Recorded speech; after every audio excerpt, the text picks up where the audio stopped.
Factoring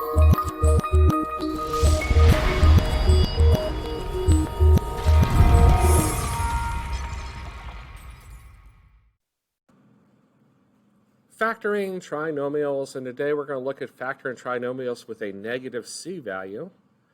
And what is factoring? Factoring is the process that changes addition expressions into multiplication expressions, and this leads us towards multiplication properties that we'll use as the foundation of solving quadratic equations. So we're going to start by factoring so that later we can take factoring and use that to be able to solve quadratics.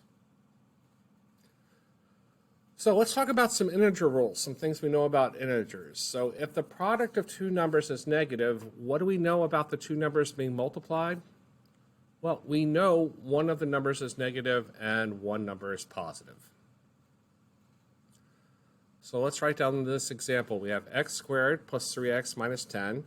So to factor this, we're going to look for two numbers that multiply to negative 10 and add up to positive 3. Well, we know from so many questions we've done with multiplying binomials times binomials with FOIL, to get this x squared term, we're going to have x as our first terms. Then we're looking for numbers that multiply to negative 10 and add up to positive 3. Well, to multiply to a negative and add up to a positive, we're going to have a negative number and a positive number. And the larger of the two numbers is going to need to be positive in order for it to add up to positive 3. So I know I'm dealing with two signs, and if I make my list of all my factors of 10, or if I start listing them in my head and come to them pretty easily, I can come up with positive 5 and negative 2 that multiply to negative 10 and add up to positive 3. The great thing about factoring is we can check by multiplying my binomial times a binomial with methods like the FOIL method, first outside, inside, last, combine like terms, and I get back my original problem. So my factored form is my answer, my x plus 5 times x minus 2, but by multiplying, I made sure that it's an equivalent expression to my original problem.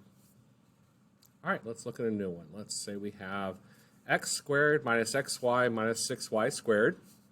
I have two variables to work with. I have an x and a y, so when I set up my binomial times a binomial, I'm going to put an x at the very front, and I'm going to put a y kind of towards the back near the end parentheses. And I'm looking for two numbers that multiply to negative 6 and add up to negative 1. So this minus xy here is really like a negative 1 xy. We don't like to write the 1 every time. We know it's there. So I'm looking for numbers that multiply to negative 6 and add up to negative 1. Well, if I take negative 3 and positive 2, that adds up to negative 6. I'm sorry, multiplies to negative 6, but adds up to negative 1. And if we check with FOIL, multiply that out, first outside, inside, last, and combine like terms, I get the original problem. So if you have a negative number here in the last spot, then you know you're going to have two different signs, and the larger of the two numbers is going to give you the sign of the middle term. So we knew that the larger number being 3, or larger absolute value, would make the sign correct for the middle term. And you'll start to see some patterns after you try a few of these. All right, you guys try this one on your own. Factor a squared minus 5a minus 24. Pause the video here, come back, check to see how you did. All right, so I'm looking for two numbers that multiply to negative 24 and add up to negative 5. I have a and a for my first two terms. Multiply to negative 24, but add up to negative 5. Negative 8 times positive 3, multiply to negative 24, and have a sum of negative 5. And we can check with multiplication and make sure it worked, and it worked great. All right, let's try a new one. Try m squared minus 5mn minus 14n squared. Pause the video here, factor that, come back, see how you did.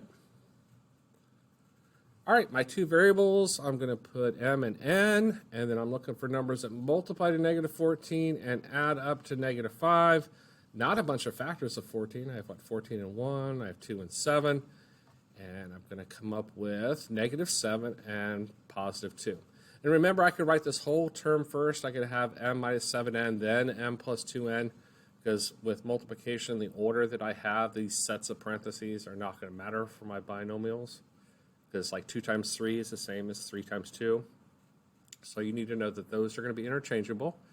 And with factoring, I can always check with multiplication, make sure that my answer is indeed an equivalent expression. So m plus 2n times m minus 7n is equivalent to m squared minus 5mn minus 14n squared. All right, that's just a few more examples. Help you guys get going with factoring trinomials. Hope that helps you guys. Have a great day. OUT spells out.